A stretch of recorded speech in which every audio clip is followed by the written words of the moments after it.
Hello everybody, Brickpiece here, coming at you with another LEGO Star Wars review. This is on the Imperial Assault Hovertank, 385 pieces. Let's get right into the features.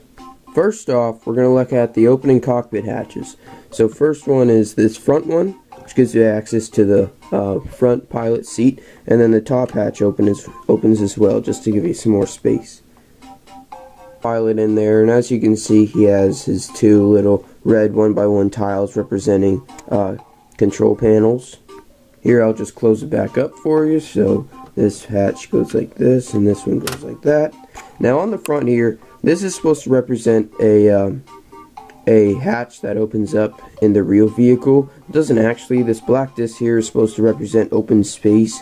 And if you look at pictures of the actual vehicle, you can see that pilot actually is supposed to stick his head out there. Sadly, we can't do that on this version.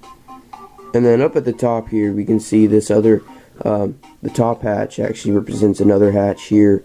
And then there's also a rifle mount over here, so I'll do that for you. You can just stick that right there. And there you go. You can put a stormtrooper or something up there. Let's get on to the next feature. Next, we're going to focus on the cannons up front. So first of all, there's these two rotating cannons on either side. And then in the middle here, there's these two fixed cannons. They can't move at all. And you can see there the spring-loaded shooters as well hidden down in there. I'll show you that right after this. And here's the other cannon on the other side. You just rotate that. It goes almost 160 degrees, but I don't think you want to aim it into the ground. So this is how you work the spring-loaded shooters. You just turn this little gear here, and it shoots off. You probably heard that. And the same with the other side. It's totally identical. Next, we're going to focus on these two front, they kind of look like big blocks here. I think they were supposed to represent just kind of like in case the ship needs a battering ram, because they're pretty much just structural, you know. I don't know, I'll have to look at the pictures of the actual vehicle in the movie, but I think they are just supposed to represent like, just like pieces of metal that are good for just ramming through stuff, just armor. And there's some on the back as well here. Speaking of the back, here is the cargo section. It's pretty much just a flat spot for these crates. And I'll take one of these crates off. You can see there, there it is. It's just it's actually not simple. It's a really cool build, and you can take the top off of it. It's got two handles, and inside there's just a little bit of space for a blaster, and it also came with a pair of binoculars. So there that is. You can close it back up. There's a little grill piece on top there. You can put that back together like that. It actually looks pretty good. It's kind of got a hexagonal shape on when you look at it from the front, and it just connects by two black jumper plates. Now, if you get the upcoming Battle on Scarif set, that set comes with one of these, and you can put a second one on there because it has a spot for a second one. Now, I won't spoil what these crates are filled with in the actual movie. I'll let you watch the movie to find that out. And then from the back, you can see that underneath here, it's very hollow under there. Not really much under there at all. I'll actually show you the underside right now. There is the underside there. You can see there's actually 4 wheels, just little Technic wheels that I'll show you how they work in a second. Yeah, it's just a basic underside. You can see the spring-loaded shooter there, the one I left in. And then you can see those other fixed cannons from the bottom. It's just a little show of the rolling feature, so it's just very smooth rolling, very good. I think it's better on hard floor because the wheels, they don't really lift it off the ground much. So on carpet, it wouldn't work that good. I think they should have included some slider plates just to help out with that. But anyways, now I want to focus on the texturing, because along the side there's just so much texturing. They use these these specialized bricks with the engraves in the center of them. There's also, I think this is supposed to simulate a step here. But yeah, so that's there.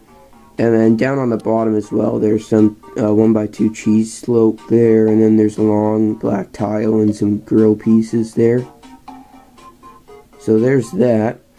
Let's go on to the minifigures. Before I get onto the minifigures, I'd just like to show you this hatch from the top. So when you open this up, it just shows the other seat down there, and you can see the pilot sitting in there. And then I'd also like to show that there's a clip on each side for any blasters, because the pilots can't really sit in there with their blasters comfortably. So let's get on to the minifigures. For the minifigures, we're starting off here with the Imperial Hovertank pilot. Now you actually get two of these in the set, and this one here is just holding a rifle. The other one holds just a regular blaster. I'll show you him without the rifle. There he is there, and he's actually got really good torso printing. That helmet mold is very nice. I'll show you that from the side and the back in a second.